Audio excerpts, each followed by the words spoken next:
ఓం నమః శివాయ. ఓం నమో నారాయణాయ. ఓం శ్రీ నరదృష్టి నివారణ కాళభైరవాయ నమో నమః. ఓం దాశరథాయ విద్మహే సీతావల్లభాయ ధీమహి తన్నో శ్రీరామచంద్ర ప్రచోదయాతు.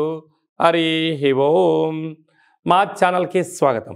చూస్తున్న వీక్షకులకు ప్రేక్షకులకు ప్రియ కాళ భైరవ భగవద్బంధులకి స్వాగతం పలుకుతూ మమ్మల్ని ఎంతగానో ఆదరిస్తూ ఉండబడినటువంటి ప్రియ సోదరి మణులు అందరికీ కూడా సనాతన ధర్మ వీక్షకులకు సంరక్షకులకు శ్రీరామనవమి పండగ శుభాకాంక్షలు.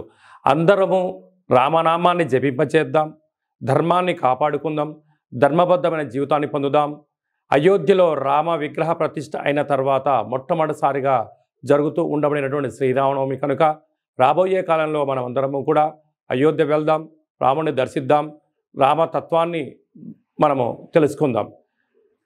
16వ తారీఖు 4వ నెల 2024 నుండి 30/4/2024 వరకు పుట్టినటువంటి వారందరికీ కూడా ముందస్తుగా జన్మదిన శుభాకాంక్షలు. గతంలో వివాహం చేసుకున్న వారికి వివాహ వార్షికోత్సవ శుభాకాంక్షలు. ద్వాదశ రాశుల్లో గ్రహ గమనాన్ని ఒకసారి వీక్షింపచేద్దాం.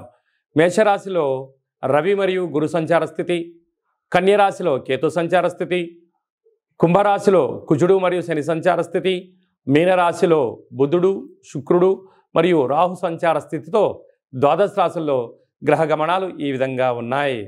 కుంభరాశి వారు చైత్రమాస పూర్ణిమ సందర్భంగా ఎలాంటి విధి విధానాలు పాటించాలో ఈ వీడియోలో సవివరంగా సంపూర్ణంగా తెలుసుకుందాం. కుంభరాశిలో ఏ నక్షత్రాలు వస్తాయి అనగా ధనిష్ఠా నక్షత్రంలోని 3వ పాదం, 4వ పాదం, శతవిష నక్షత్రంలోని 4 పాదాలు, పూర్వభాద్ర నక్షత్రంలోని 1, 2, 3 పాదం కలిపితే కుంభరాశి అవడం జరుగుతుంది. చాలామందికి పుట్టినటువంటి కాల సమయంలో డేటా బర్త్లు లేనటువంటి కారణం వలన పేరు యొక్క మొదటి అక్షరాన్ని అనుసరిస్తూ ఆ రాశిని తెలుసుకునే ప్రయత్నం చేద్దాం. గు, గే, గో, సా, సి, సు, సే, సో, ద అక్షరాల వారందరూ కూడా కుంభరాశి జాతకులే.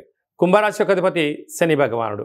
రాశిలోని కుజుడు, రాశిలోని శని సంచార స్థితి ఉండడం, కుజదోష ప్రభావం, ఏళ్లనాటి శని మధ్యమ సంచార స్థితి ఉండడం, ధనస్థానంలో బుధుడు శుక్రుడు రాహు సంచార స్థితి ఉండడం, తృతీయంలో రవి గురు సంచార స్థితి ఉండడం, అష్టమంలో కేతు సంచార స్థితి ఉండడం వలన స్వయం వృత్తులు, సేవారంగాలు, సాఫ్ట్వేర్ ఉద్యోగస్తులు, హార్డ్వేర్ ఉద్యోగస్తులు, సంపూర్ణమైన ఎక్స్పోర్ట్స్ ఇంపోర్ట్స్ బిజినెస్ చేసేవారు, హోటల్ వ్యాపారాలు, నీటి వ్యాపారాలు చేసేటువంటి వారందరికీ కూడా కుజదోష ప్రభావము, ఎల్లనాటి శని యొక్క ప్రభావం చాలా అధికంగా ఉండడం వలన వీరు ఒక అన్నంలో పసుపు వేసి పెసరపప్పు వేసి వండడం వలన అది కిచిడి కానీ పులగం కానీ అవుతుంది.